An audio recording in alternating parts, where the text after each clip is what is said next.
Here we go. Back in the cave. Got one more day at Chippy here. Apparently he's still in the lead for that Junior Rangers um, photo competition. I have a funny feelings because of all the people out here on the channel. So thank you so much from Chippy.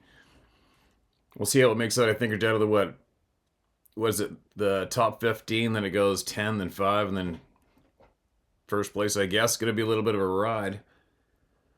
But anyway, so today's last day with Chippy here, and then Sarah and him are gonna head over to the mainland, see other family for a couple days, and then he flies back home. So it's gonna be horse day today, I think. Hopefully. I asked him first thing this morning, you wanna go riding a horse with me? He goes, nope. Are you sure it'll be fun? He goes, nope. Do you want to sit on one? No. Maybe once he sees me on there first, I don't know. Anyway, back to the laptop with the microphone here. Hopefully it's a little more smooth. It's hard with when I use the other Canon camera in here, and the cordless microphone I'm starting to figure it out.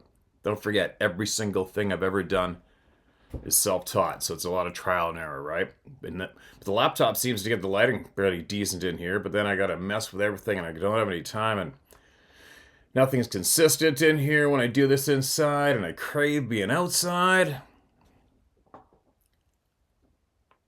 First world problems, right? Now, more knowledge. More news?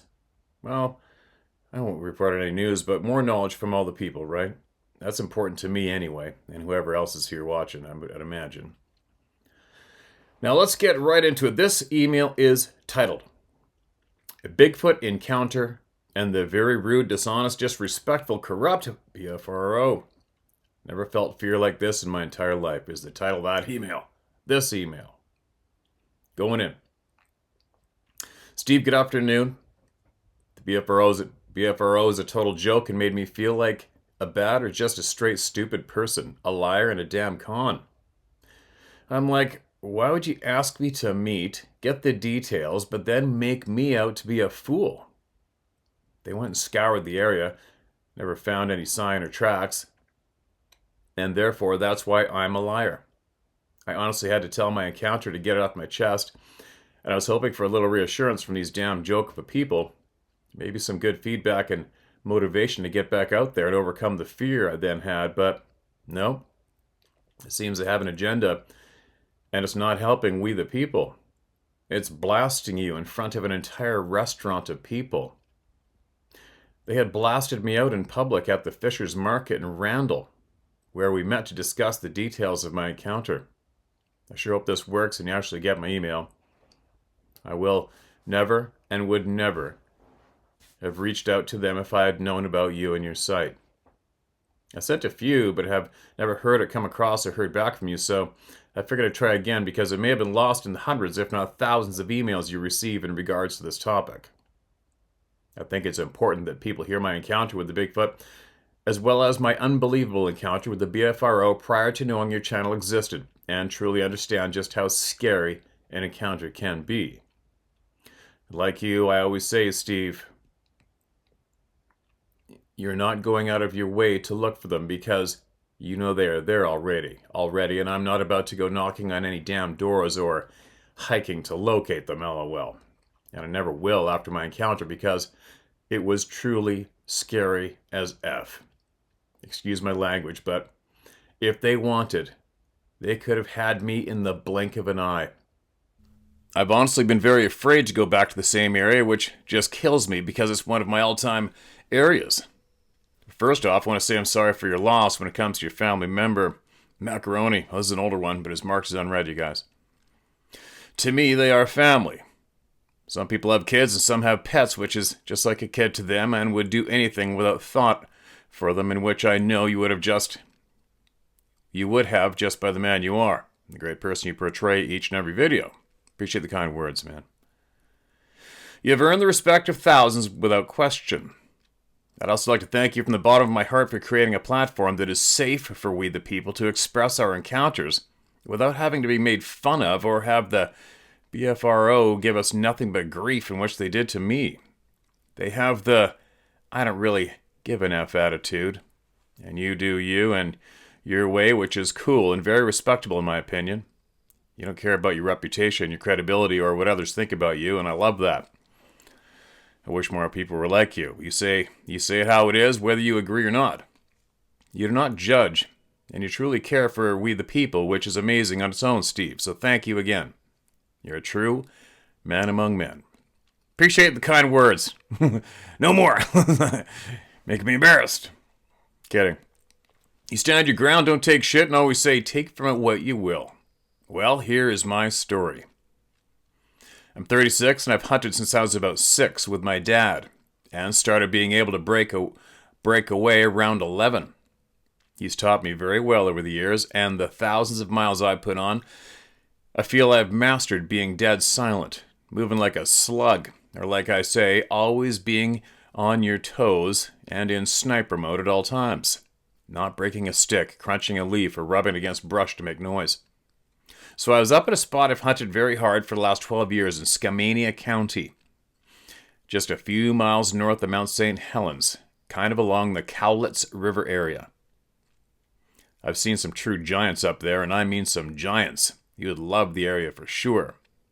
I always wondered about Bigfoot growing up, never put too much thought into it because I just wasn't a believer until the day it happened, about 3 years ago during the late buck, which is late November. I always thought if they were out there, if anyone would have seen one, it would be me because I put in the time, the miles, and I'm dead silent as to where they would never hear. But as I watch your videos, it doesn't matter what you do. Either they are there or not. Probably watch me sneak right on by half the time. And this mountain I hike is all old-growth timber that isn't able to be logged, so it's a true honey hole to me. I had side-hilled up from the front side through all the ravines and draws and decided to drop down the backside to where I found a bench/flat spot about 800 yards down the backside one day on Google Earth. The ferns were about 3 to 4 feet tall, some of the biggest I've ever encountered. And as I was dropping down, I had noticed just some trees broken and pushed over, which were just odd to me. And as I came to the bench or flat spot, my very first step I had taken, my foot sunk about 3 inches and it was just all moss. I thought, oh yeah, I'm really going to be in sniper mode now, and nothing will hear me because the moss just really made it dead silent. I'd only walked about 10 yards out on this bench when I noticed that it was just eerie, dead silence. All the trees were straight, huge. All the trees were straight, huge. It was just very dark and still a little foggy being that deep in, and the timber being that big and tall. It didn't let much light in, and the white grandpa's beard was hanging everywhere, and it was like 10 inches long. I'd never seen it like this before. Then I came across a giant old-growth fir that had fallen, and the root ball was at least 10 feet tall, in which it made a nice big hole that kept anything that wanted to use it as a home, nice and dry and out of the wind and rain. When I got up to it, I noticed that all the dirt had kind of been pulled out. Ferns had been broken off and laid all around inside this hole, and the moss was also piled up in the back. There were many of the blueberry bushes that had been taken from a different area and brought into this spot. The only blueberry bushes around were all the way back up top, and at least a mile east of where I was. This is very odd to me. So I started looking around, thinking, what in the hell would do this? There definitely isn't no person up here because I've never seen one person or a piece of garbage up here.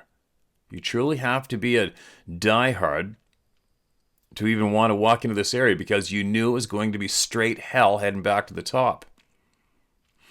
And as I started looking at the dirt, I noticed 3 prints. And at first I thought, man, that's a giant black bear. But as I put my foot next to them, they were at least 18 inches long, almost double of my size 11 shoe. Then I noticed is was just like a human foot shape. Sorry. Then I noticed it was just like a human. Few typos. I'll correct them in my head. Then I noticed it was just like a human foot shape, but way too long and way too wide, and it was at least 3 inches deep from the weight. I could put 4 of my 180 grain 300 mag bullets end to end at the spot where the toes connect to the foot, and then right about the time I thought, and then right about that time I thought, it's an effing Bigfoot. I heard the loudest tree knock. It went smack, smack, smack. Every hair on my body stood up like needles. My heart started slamming, and I got so scared, unlike anything I've ever felt in my life. I had a cougar stalk me to 3 feet from where I was sitting. I had a western diamondback snake strike at me several times, but nothing, and I mean nothing, compared to the fear I had all of a sudden. I stood up, flipped my gun on the fire, and prayed, I hope no one's out here effing with me, because with how far we are out here, I'm not playing any games. Hold on a minute. Flipped my gun on fire. Okay, it means he took the safety off and put it on ready to go. I will unload my 300 into their chest in seconds. I just stood there in fear and silence, and then it did it again. Smack, smack, smack. I knew there wasn't any animal out here going to make this sound, not a buck or a bull rubbing his horns either. Then I took maybe 2 steps forward to try and see what was doing that in front of me, when all of a sudden I heard a damn scream or roar behind me, unlike anything I can ever explain, that was so loud and deep it sounded just like a damned lion when you watch them on TV in Africa. I was so scared to turn around, but when I did, all I could see was this thing, maybe 7 to 8 feet tall. His shoulders were so wide, it almost looked like a 400-pound lineman with huge shoulder pads on. It was completely covered in dark fur, but I couldn't see his face or the rest of his body very well because it was pretty dark and gloomy in this timber.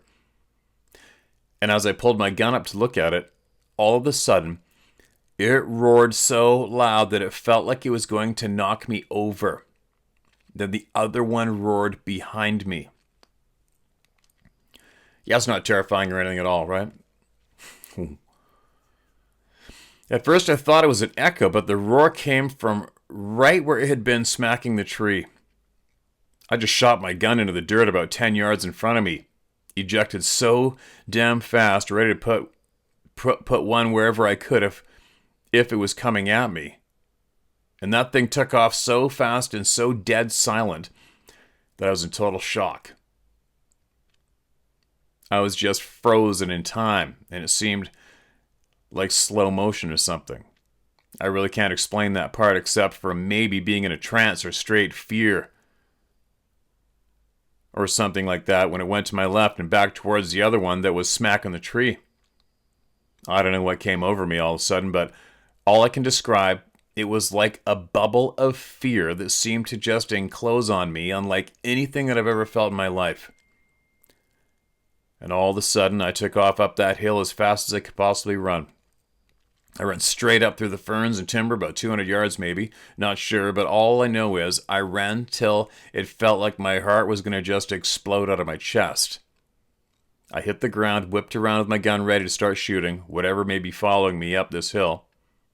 I just sat frozen for probably an hour, just being dead silent, trying to listen for any noise to see if both were sneaking up on me or if they were going the other way. I didn't hear anything. And all I can say is that when I fired my gun, it ran so fast that I couldn't even see it. All I could see was the ferns moving. It covered a distance of maybe 70 yards in like 3 seconds. Yeah, those other guys didn't want to hear those details. I've tried to do the tree knock afterwards when I told my brothers, but nothing compares to it. It's almost as if you need a solid wooden bat and a tree with super solid bark or a tree with no bark. It was just so loud each time it did it. It did it maybe 9 to 12 times. Not really 100% sure on that. I just remember 3 smack intervals. And like I said, 9 to 12 times. I'm not sure even where the second behind me came from because I had just walked down the same spot before any of this happened. But that's my encounter. I thought about it almost each day. Well, definitely every time I go in the woods I think about it and just how lucky I am to still be here. But like said, if they wanted me, they would have got me. The way it ran, it could almost run right up on you at that speed, pick you up, and just keep going. Sad to say that I've never been back to that spot before and don't know if I ever will. They are definitely something you don't want to mess with. But thank you for all you do, Steve.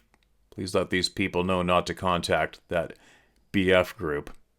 If they hear how they treated me, I don't think anyone will. It might just shut them down as to where they don't want to tell their story whatsoever. You can use my name. I don't care what people think. Either you like me or you don't. No hurt feelings. I have my wife, my 3 boys, and that's all I need. Be safe and keep them coming, Steve, and F those BFRO F-holes there. They all need their asses kicked royally. Thank you, Matt Fisher. Matt, sure, I'm glad you're still going hunting, man. And you know you're not alone, right? You know you're not alone, and I absolutely believe what you saw. Believe you saw what you saw, without a doubt. Especially in that neighborhood where you're running around the woods, right? That's unfortunate about your experience with those people. I'm sure there is some good people there, but unfortunately those things have happened too many times. And many of the people that have had the same treatment as you have come here. Anyway, I appreciate the kind words, man. I hope you're still out there. And give me an update if you're still hanging out. Let us know how you're doing. I hope you're still hunting and going out there. Head in my bedroom window is the title of this email. Thank you for what you're doing. My name is Jackie Cooney. In 1974, I was 18 years old. I just got married. Husband was 19. He was in the Army, stationed at Fort Lewis, Washington. We rented a duplex right outside of Logistics Gate. The woods were 40 feet from the back door, so was our bedroom window. The duplex was old, no screens in the windows, and it was summer and hot. And in the middle of the night, my eyes opened and I was fully conscious. It was like something snapped me wide awake. I remember my eyes were open as big as they could possibly open. I was completely paralyzed. There was a head poked in the open window at the foot of the bed. A very large head, and it looked like it had Harry Potter glasses on, but must have been round eye sockets. I tried to blink or twitch or move, but I couldn't. Then I managed to move my mouth. I wasn't able to move any air from my lungs to speak, but I managed to mouth my husband's name. He was facing the other way. I will never figure out how he knew, but he did. He jumped out of bed, grabbed a shotgun, and the head was gone. I was able to tell him someone put their head through the window. He ran outside, looked around, nothing. We called the cops. They looked around for anything anyone could stand on. The bottom of the window was 8 feet off the ground, but there was nothing in the backyard. No trace of anyone, no footprints, no smashed grass. My husband and cops knew without a doubt that I was terrorized and telling the truth. There's no faking those symptoms. It was not a dream or a nightmare, and I still get little shocks of that terror I experienced many years ago. I think it put a scar in my brain that will always be there. I also think the cops knew exactly what it was, even if we didn't. The roundness of the eyes was the only detail I could see. I cannot even move my eyes, and it was very dark. I understand why some people won't talk about this. It's reliving the terror. Just thinking about it, much less talking about it, is enough to start the terror all over again, if only for a split second, and it hurts. We had no idea until years later that it was most likely a Bigfoot, and now I understand. Thanks again, Jackie. All right, Jackie, I'm super stoked you got that semi-closure here. That's scary, and there's no doubt in my mind the cops knew as well. Not a doubt.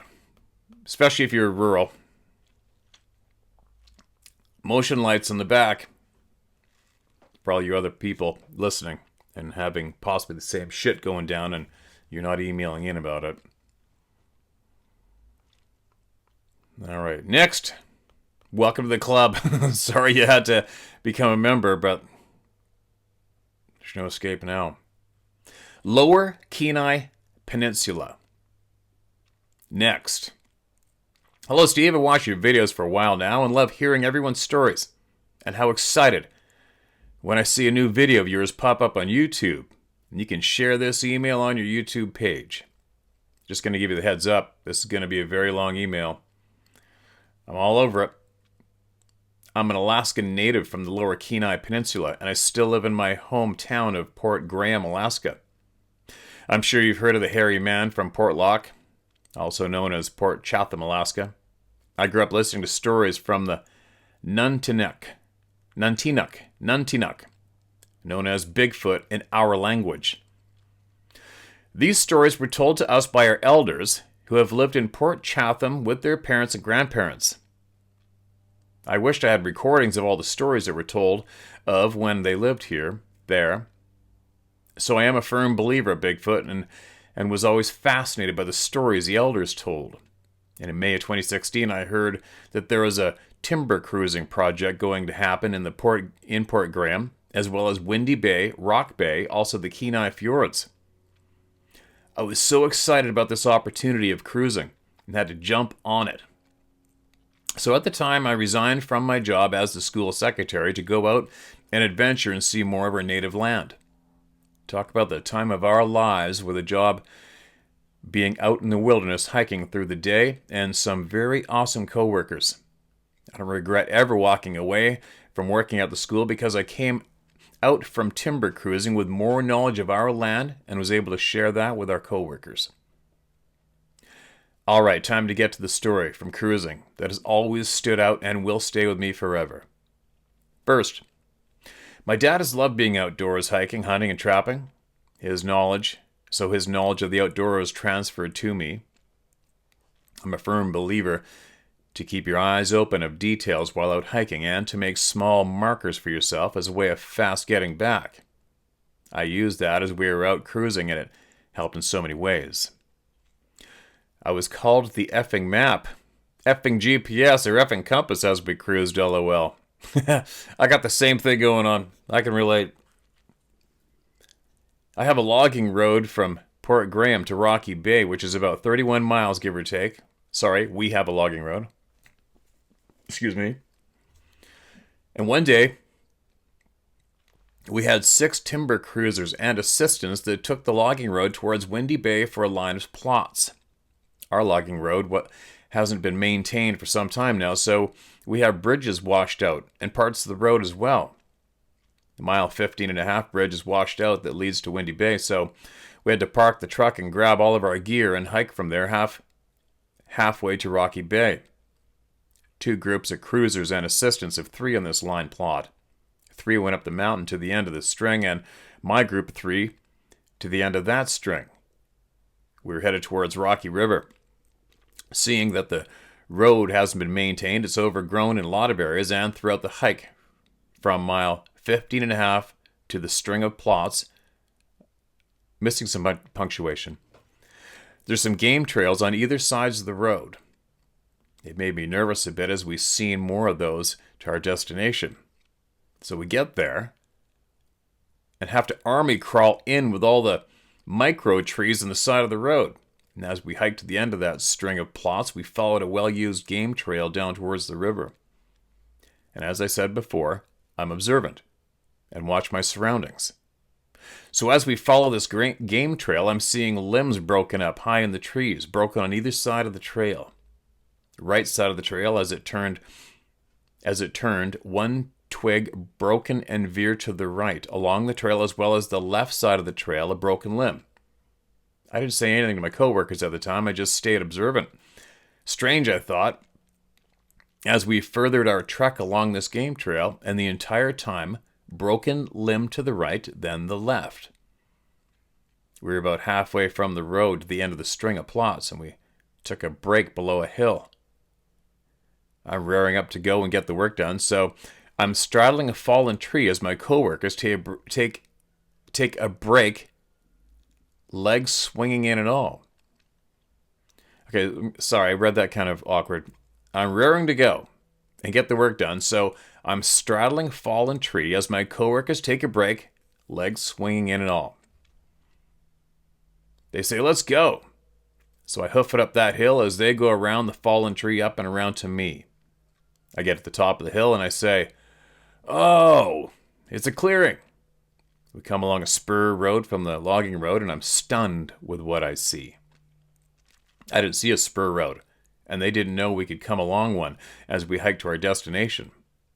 They look on the Garmin GPS device and see that we were on a spur road. They're quiet as we look at what we came across. Overgrowth everywhere on the spur road from left to right, but the clearing I came across was open. Broken trees shoved into the road and pushed the alders away in the shape of an oval.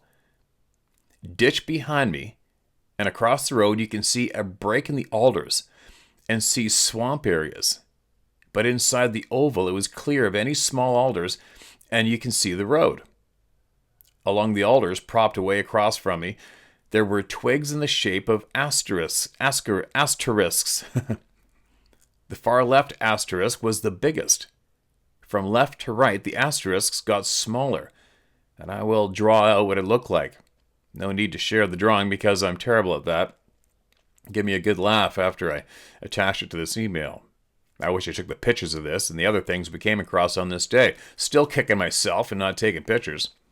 Anyway, we observed this for some time and continued on to the river. We cut through the alders on the other side of the road to the swampy area on patches of moss. We crossed that, and there's the game trail again and the broken limbs in the trail that would lead us to the river the entire way down. And mind you, the entire time, all we could hear is the river. No birds, no squirrels, just the river. And got louder the further we followed it. We get to the river and come across this clearing under the trees, and it's just open, covered in moss. The leader of our group, me right behind, and our new corner lead cruiser behind me has a small iPad playing her music. The front guy asks if she's still playing music, and she responds with yes. And his voice grows louder and says, well, turn it up, will you? And here I thought it was just me seeing all this as we go along down the game trail. He seen and felt it as we kept hiking. She had her iPod up all the way, so he demanded us, well, make some noise, will ya? All quiet besides the river. It was the weirdest feeling going through the hike to the river. When we got under the trees, he's saying all this. When we got under the trees, and he's saying all this, I'm observing more than I was before, and along the river's edge, more broken trees in the ground. These were in the shape of triangles, marking the edge of the river around that clearing. From the start of breaking up our 6 group into 2 groups of 3, it just got weird after that. The feeling of being watched the entire time. To the broken limbs on either side of the game trail, to the oval clearing on the spur road, to the clearing alongside of the river. I'm thinking of the stories from our elders of Port Chatham. In all my hiking, I've never come across anything like this. And of all the things I've seen and heard out cruising, this one is always on the back of my mind. This day of cruising, we were on our feet for almost 17 hours. It was a very long day, and being on edge the entire time. And here's another one. Again on the same logging road at about 6.5 miles from Port Graham. My aunt and her grandsons painted a sign for the spur saying to beware of Bigfoot. This time we had 4 people in our group. 2 up the mountain and myself and a lead cruiser around the meadow swampy areas. My coworker and I follow along the meadows to our end of that string of plots, and as we hiked too, the feelings of being watched got stronger as we continued hiking. Again near a river, no noise of wildlife. We can only hear the other 2 guides making Sui calls to us, lol. This is our way of communicating throughout cruising when we didn't want to use our walkie-talkies. The lead cruiser was the boss of our entire cruising, and our first time working together in this project. He told me, as we got to our first plot, that it felt like we were being watched. I said the same. I took a break to use the bathroom, and that feeling of being watched got worse. The weird thing about this string was of being watched. Then all of our devices stopped working. He was freaking out by then and apologizing to me, saying he didn't know how we were getting back. And here I am smiling as he says this, and he asked, why am I smiling? I told him I've hiked all around here with my dad and I knew my way around. Then that's when he smiles and says, oh yeah, effing GPS, lol. By then we've had all our gear packed up, and we head back to the truck at the start of the spur road. The feeling of being watched was still strong. I led our way back to the truck, the same way we came in. We jump across this small stream, and I stop as I cross and turn around, and he stops to look at what I'm staring at. He comes up to me, and we both look in amazement at this small human footprint in the mud along the stream. It was not there when we headed into the plots. The print was headed in the same direction we took back to the truck. The print was the size of a child around 8 years old, and the print was so clear and so fresh that you could see the entire outline. Toes. Toes in all, and all the lines at the bottom of the foot. I'm still kicking myself for not taking any pictures. We were in the same area where there have been reports of people hearing wood knocks, heavy bipedal walking, rocks being thrown, and weird howls. And another one. 5 of us cruisers set out on a helicopter with all of our gear and food to last us a little over a week to live on East Chugach Island for cruising. This island is hard to land on without a boat or skiff due to the strong current around it. Reason for the helicopter. The very first night after setting up our tents, we made a fire on the beach near camp. We were sharing stories and relaxing after the day we had. We kind of got quiet as we are listening to... we kind of get quiet as we are listening to the swell hitting the beach and just soaking in our beautiful Jurassic Park Island, as we called it. Our home for next week, lol. As we got quiet, we all heard a loud shriek come from the side of the mountain behind us, and all of our heads turned so fast in the same direction it came from. My husband and good friend looked at me saying, Bob, I could even hear that with my bad ear. It was loud, almost sounded like a warning shriek of some kind. We all were baffled by the sound. There shouldn't have been anything on that island other than land otters, as we thought. 2 nights into living on the island, we all had a late night around the fire again and decided we should all turn in for the night. And as we did, we all hung out from our tents BSing. And I'm the last one up listening. The swell hitting the spit and the sound echoing off to the other side. It was a constant sound of swell echoing back and forth. Very soothing, along with the snores from my co-workers. And I'm laying in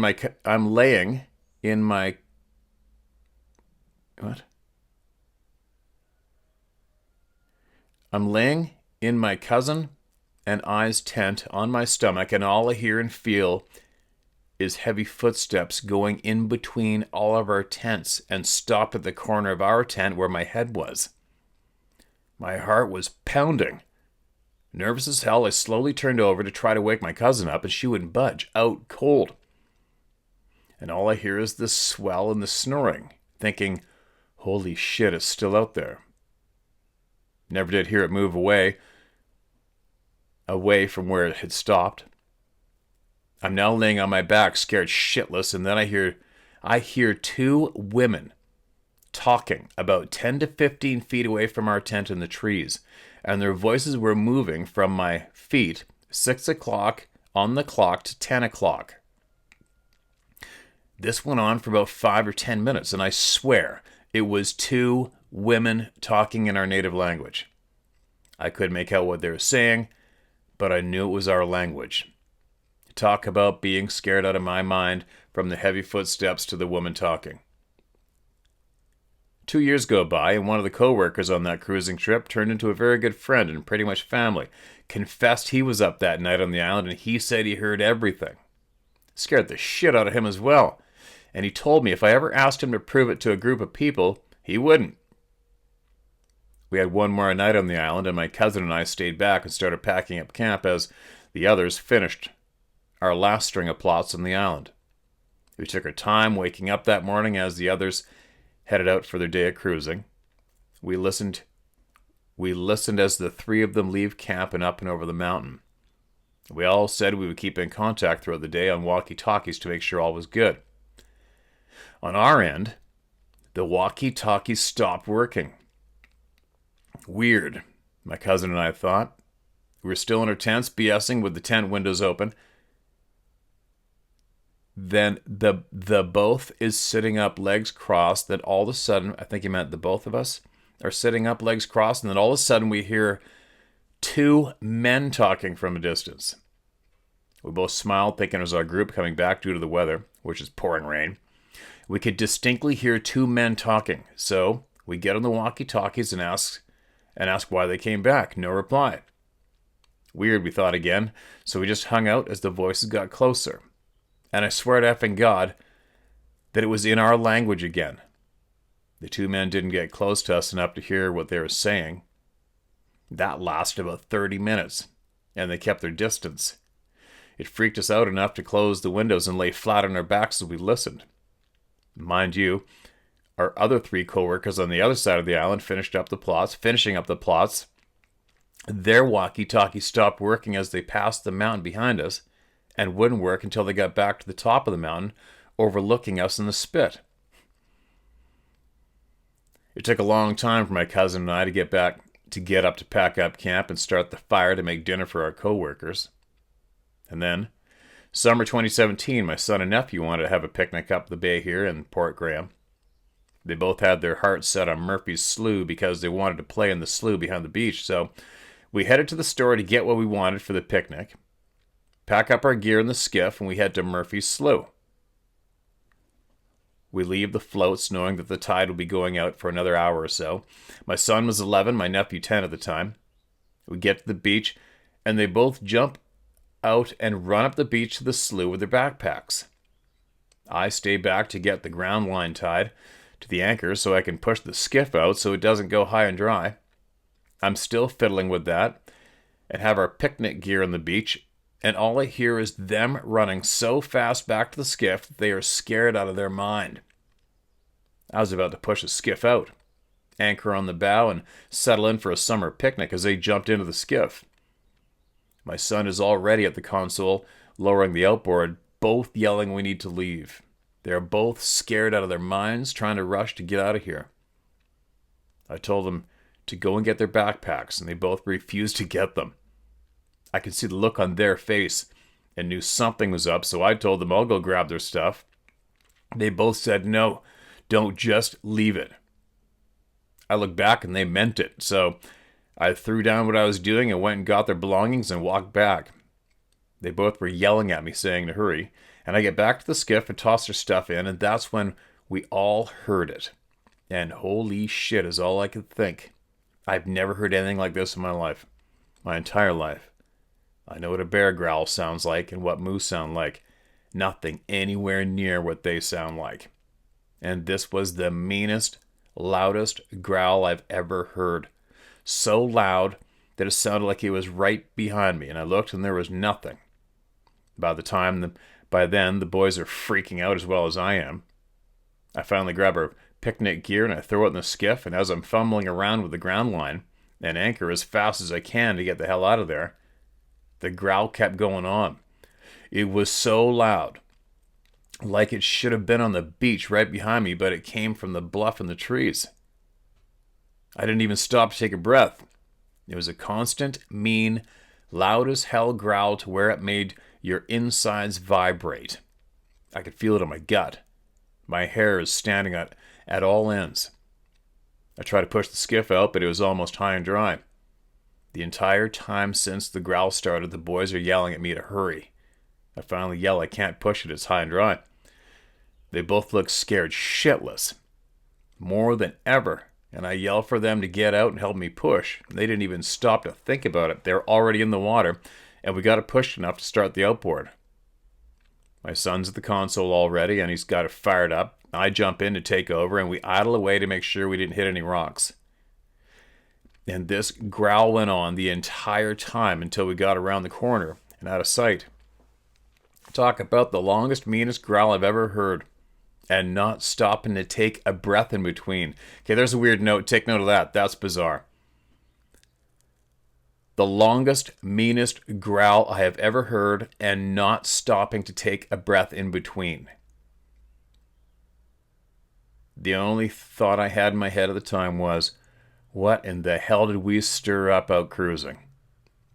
My hands were shaking so bad at the time. We got back to the floats that I had a hard time... Sorry, my hands were shaking so bad by the time we got back to the floats that I had a hard time tying the skiff up. A couple years go by, my dad was finally able to get the boys to tell us what they saw. And they said when they went straight into the slough to play... Sorry, they said they went straight to the slough to play and said they seen the Bigfoot eating. It looked at them with blood around its mouth and on its hands. It sounds like we interrupted his dinner. Steve, I have other stories to tell, but this will have to do for now. So sorry for the longest email ever, but I've been wanting to share this for so long. Please share my story. Bobby Sue McMullen. Bobby Sue, shared. Better late than never. I hope you're still here following us, and if you are and you want to share more, please send it. All right? Obviously, I eventually get to it. Wow.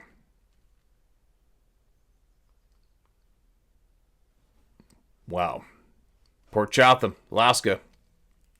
No shortage. You know, one year I went up in the Chugach Mountains by myself. I flew up to Anchorage, rented a car, drove as far as I could, and then put my backpack on and went for it. Went straight. I didn't know the trails. I went straight frickin' up the mountain through all that willow. I was literally willow surfing. My feet weren't even on the ground. I was going through willow at times, 2-inch thick willow branches, like I don't know. It was absolutely ridiculous, but I was determined. And I went straight up, and I found this one single huge spruce tree on the side of the slope, way up there. We're talking just before it busted in the alpine. And there was white fur rubbed all over from doll sheep, and I wanted to try to get huge doll rams on my trail camera. It's quite a while ago. And I put like 4 or 5 cameras under that tree. And the next year I flew up, went up there again. They're all gone.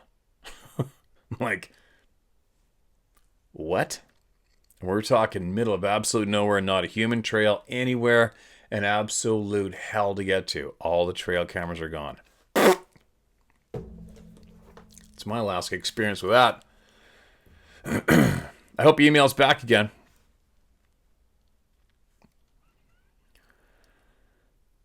Deer hunting encounter is the next email into us. Hi Steve, love your channel and this work you are doing. I'm very envious. The beautiful office space in which you work every day is incredibly amazing. My compliments to your decorator, that god who created it. And my name is Val Cap.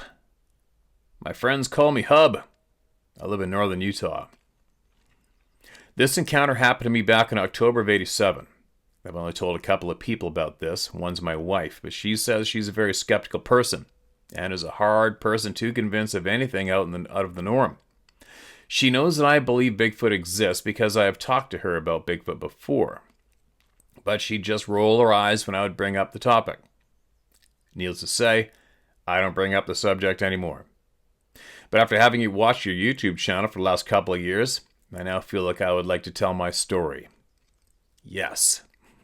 Victory! I was deer hunting in the beautiful Wasatch Mountains of northern Utah, about 4.5 to 5 miles east of Pine View Reservoir in the Cache National Forest. I arrived at the Magpie campground around 10 a.m., and as far as I could tell, I was the only one at the campground at the time, although the campground goes farther east than I was parked.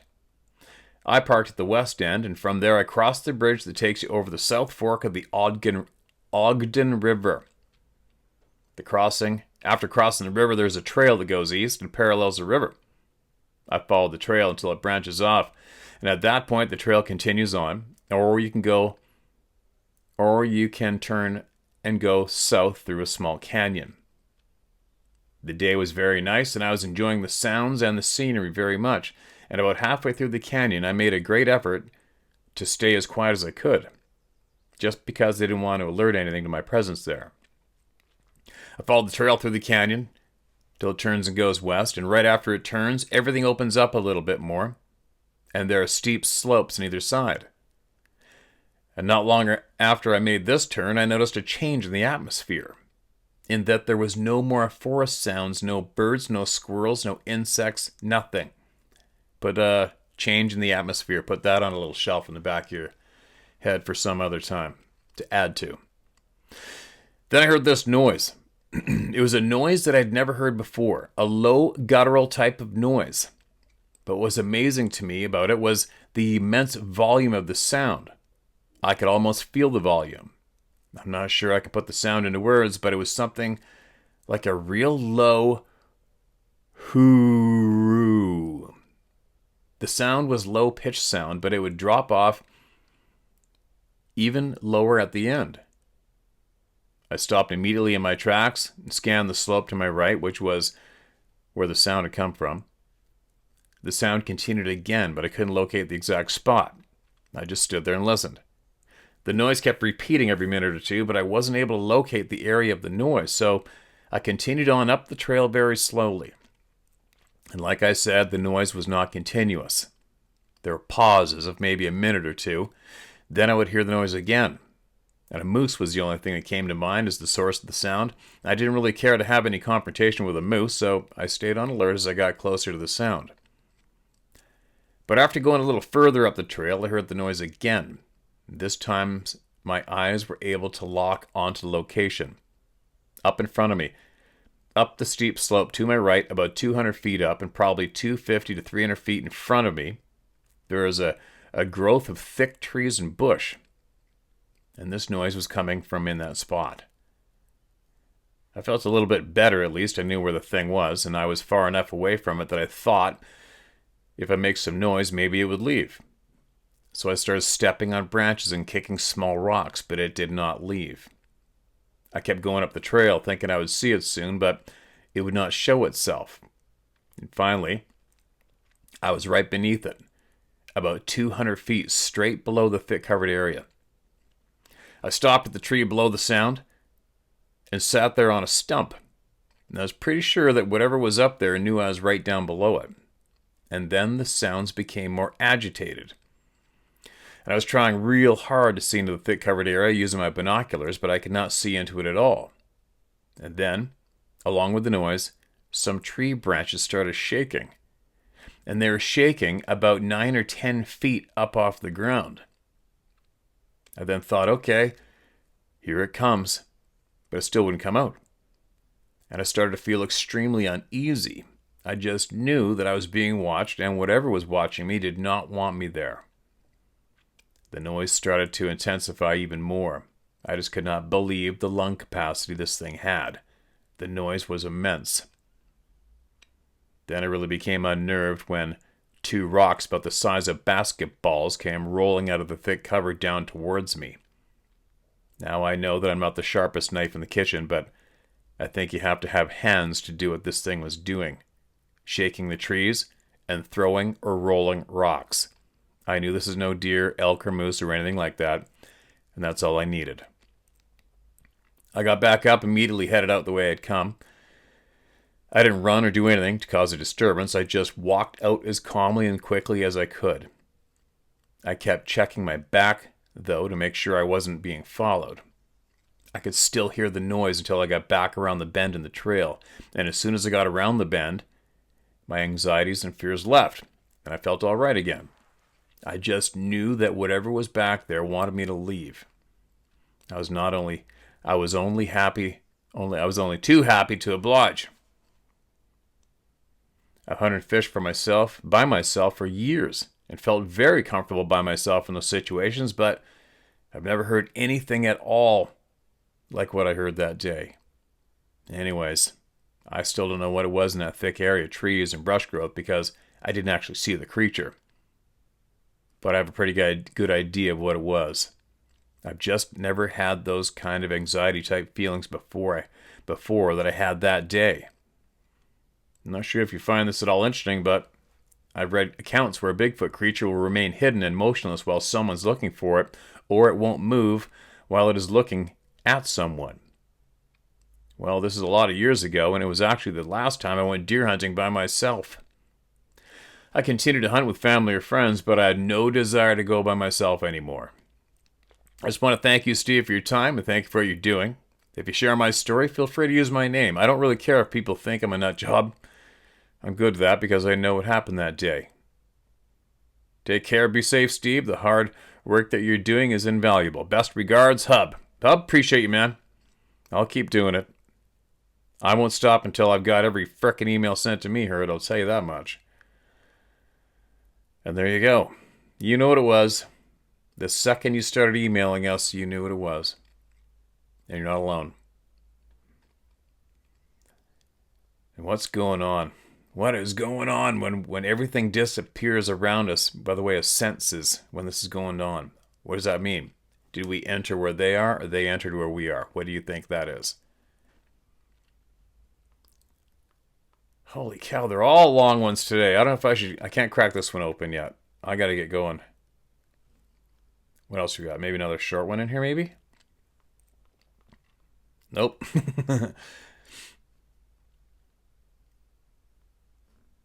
This one's mediocre, I think. I'm going to read it, then I'm going to go.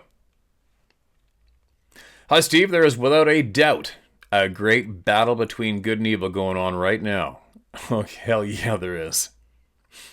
The Bible says that man will call evil good and good evil. That man professing himself to be wise will become fools. They strain out a gnat and swallow a camel. Steve, I believe these Sasquatch things are evil. At best, they're indifferent towards us, and at worst, they kill and eat us. I've always believed in these things. There are too many people with eyewitness accounts from them not to be real. My father was a sergeant in World War II, and he taught me how to handle a gun at a very young age. I've lived in Michigan all my life and never thought I would see one of these things. I've been to more than 20 national parks, and have seen every North American big game animal, but a mountain lion. And my encounter happened on the last Saturday of April 2017, opening a trout season in Michigan. I was 57 at the time. I decided I would check out a stream that a coworker told me about several years ago, and it was in the Manistee National Forest. 975,000 acres. About a 3-hour drive north, and then about a half-mile walk down some railroad tracks where they crossed a gravel road. And I noticed several large deer tracks in the road, so I decided to walk quietly in hopes of seeing wildlife. After about a half a mile, I came to the stream. The bank was about 50 feet high and very steep down to the creek. I looked to the right side first. The creek was about 12 feet wide and about a foot deep, and then I noticed that it was extremely quiet, and the only sound of light rain falling. No birds, no squirrels chirping, nothing but silence. I then stepped over to the left side. I could see down the stream for about 75 yards, and I stood there looking downstream for at least 60 seconds. I then looked straight down to where the stream came out from under the railroad tracks. And I immediately noticed something black about 10 feet out and about 15 feet to my right and 50 feet down the steep bank. It was so uniformly jet black that I couldn't see legs or head, eyes or ears, just a jet black form. It looked like if you took 2 king-size jet black blankets and just bunched them up. It was only about 20 yards from me, and I was puzzled that I couldn't tell what I was looking at. It was right up against a small tree about the size of a man's thigh. I stared directly at it, and it was right out in the open. If it went straight away from me, I could see for about 75 yards, and if it went to my right, I could see about 25 feet until the canopy of trees would block my view. I stood there staring at it for about 5 seconds when it suddenly leaped to my right about 6 feet off the ground at unbelievable speed. It was still in the air when it got to the canopy. I would conservatively estimate that leap was at least 40 feet. For some reason, I wasn't afraid, just amazed at what I'd just seen and the incredible rate of speed at which this thing leapt.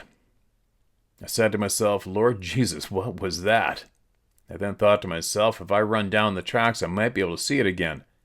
And I no sooner thought that when there was an incredibly loud and powerful crashing sound, like something picking up a tree and drove it into a dead stump. I had a strong feeling that the creature I saw didn't make that crashing sound, but I believed the one I saw was a juvenile and couldn't make such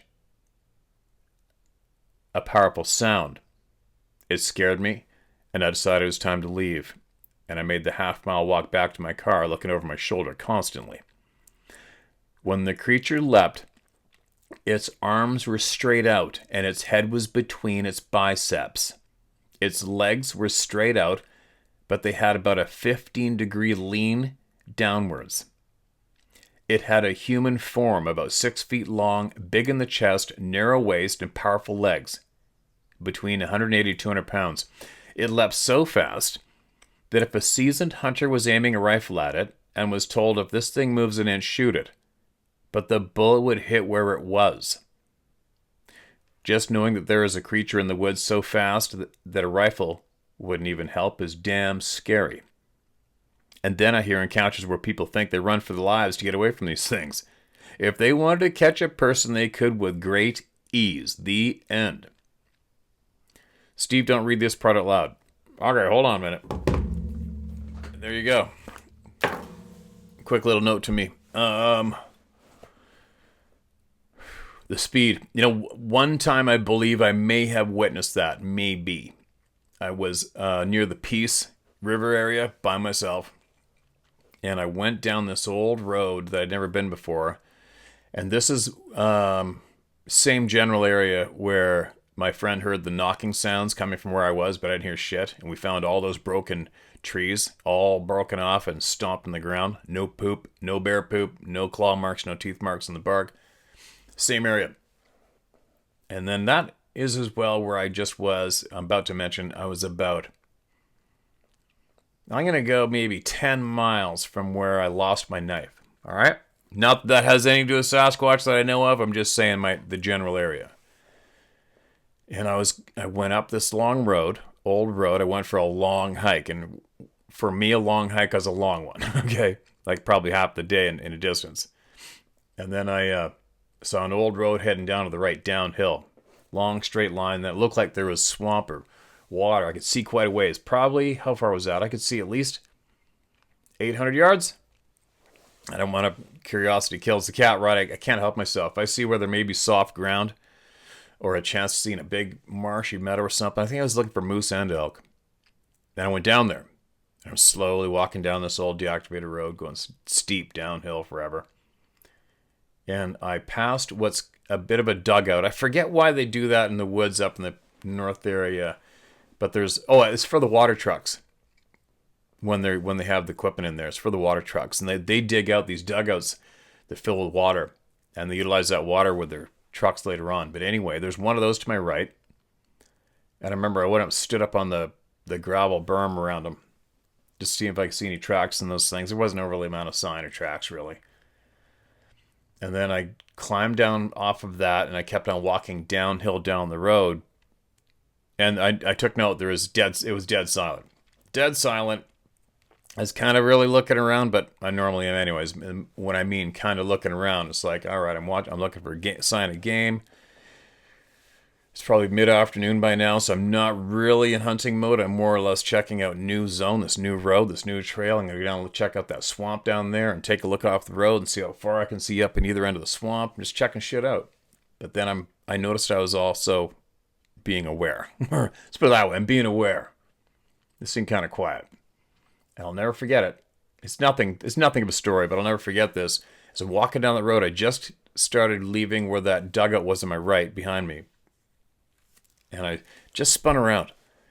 And I swear I caught this frickin' blur crossing the road behind me. So if it's behind me, it went from my left to my right behind me. And about 20 yards away from me, and went towards the edge of that dugout direction, which was surrounded by dense, never been logged before timber. I'm like, whoa, what was that? Did I just see something? What the hell was that? Right? And for me to have that go down, I saw something. That doesn't happen ever to me without something creating that sensation of thinking. But it's just like it was so fast. If it was speed that I saw, or it was a grayish black blur, but it was really low to the ground, and it was a blur. Just like the feet on the Tasmanian Devil, or just like the feet on the Roadrunner on cartoons. Same deal. But the hair didn't really stand up. It caught my attention, that's for sure. And it's because it's dead quiet, right? And you're the only one. And I walked probably 3 hours by myself to get there. So you know how long of a walkout it would be if something weird was going down again. But whatever, I take my chances. I don't know why, I just do. Anyway, I thought, well, whatever that was, it had to left prints on that dirt bank around that dugout full of water. But I didn't find any tracks. I thought maybe it was just a wolf. I don't know. Didn't find any tracks. All I'm saying is, and I can't lose that memory. And if I can't lose that memory over a handful of years, it definitely something happened, right? You know what I'm getting at? But the only reason I'm sharing that is because I think I witnessed the speed. I think that is my one time of witnessing that speed. And I'll tell you what, there isn't a weapon that we know of that we're allowed to play with that could deal. There isn't. There's no way. If one of these beings or something, whatever the hell's out there, wants our ass that can move like that, there's nothing we can do about it. Nothing. I don't give a shit what you got on you. Sidearm, shotgun with buckshot, sawed off, 16 knives. It's not going to matter. Right? And again, that's why I always say when people feel like they were being herded into we felt like we were being pushed into an ambush. No, you weren't. Obviously, because you're still here. But more so, no, you weren't. These beings, if they are inclined to, they are not going to attempt to get us. They're not. They're just going to do it. But anyway, there you go. On with the day. Share my story at howtohunt.com. All right? That's where we get it heard, word for word. Anyway. More members of the club. It's endless. This club is endless. And new members get forcefully added in nonstop. Nothing you can do about it. Once you're in for life. There's nothing you can do about it. You can not talk about it. You can pretend it didn't happen. It don't matter. You're still a member of the club. Back later.